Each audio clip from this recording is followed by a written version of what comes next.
আমাদের প্রতি বছর নভেম্বরের 15 তারিখ থেকে মার্চের 15 তারিখ পর্যন্ত ফুল হাতা ইউনিফর্ম বা শীতের ইউনিফর্ম আমরা পরিধান করে থাকি। যেহেতু সাম্প্রতিক সময়ে সরকার কর্তৃক নতুন পুলিশের জন্য নতুন পোশাকের সিদ্ধান্ত এসেছে, সেই মোতাবেক আমরা চেষ্টা করছি এই শীতকালীন ইউনিফর্ম পরিধানের সময় থেকে ঢাকা মেট্রোপলিটন পুলিশের প্রত্যেক সদস্যকে নতুন পোশাকের আওতায় নিয়ে আসা এবং সে অনুযায়ী তাদের নতুন পোশাক সরবরাহ করা।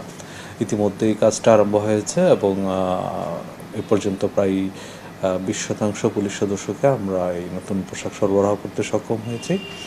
আশা করি নভেম্বরের 30 তারিখের মধ্যে প্রত্যেক পুলিশ সদস্যকে আমরা নতুন পোশাক সরবরাহ করতে সক্ষম হব এবং এই পোশাক পরিধান করে সবাই তার উপর দায়িত্ব পালন করবে। এটা প্রাপ্যতা অনুযায়ী প্রত্যেকটা পুলিশ সদস্য যাদের পোশাক পরিধান করার কথা সে অনুযায়ী তারা ব্যবহার করবে। এটা পুলিশের কোন সংস্থা কীরকম পোশাক পরিধান করবেন সেটা সরকার কর্তৃক নির্ধারিত এবং সেই অনুযায়ী এই নতুন পোশাক পরিধান করা হবে। এটা আমাদের বিভিন্ন পর্যায়ে দেওয়া হয়েছে। দেখা যায় কোথাও শার্ট দেওয়া হয়েছে, আবার প্যান্ট সরবরাহের কাজ প্রক্রিয়াধীন রয়েছে। এটা যেহেতু এটার সাথে অনেক কিছু বিষয় জড়িত, একটা সাপ্লাই চেইন আমাদের মেনটেন করতে হয়।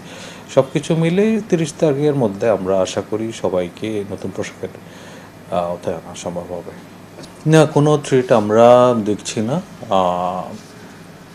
মহানগরের যে আইনশৃঙ্খলা পরিস্থিতি স্বাভাবিক রাখা এবং জনগণের মালের নিরাপত্তা বিধান করার জন্য ঢাকা মেট্রোপলিটন পুলিশ তৎপর রয়েছে এবং তাদের যে কোনো প্রয়োজনে পুলিশ জনগণের সাথেই থাকবে এবং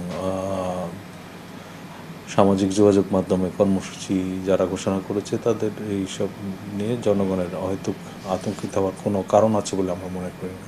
আমাদের যে নিয়মিত পুলিশি কার্যক্রম, প্রিভেন্টিভ কার্যক্রম, সেটা অব্যাহত আছে এবং সাম্প্রতিক সময়ে আমাদের টহল কার্যক্রম, তল্লাশি কার্যক্রম, বিশেষ করে বিভিন্ন জায়গায় কৌশলগত স্থানগুলোতে আপনার চেকপোস্ট বসানো, এগুলো আরও বৃদ্ধি করা হয়েছে। এছাড়া গোয়েন্দা নজরদারিও বৃদ্ধি করা হয়েছে। সার্বিকভাবে জনগণের জানমালের নিরাপত্তার জন্য আমরা আমাদের সর্বোচ্চ প্রচেষ্টা অব্যাহত রেখেছি।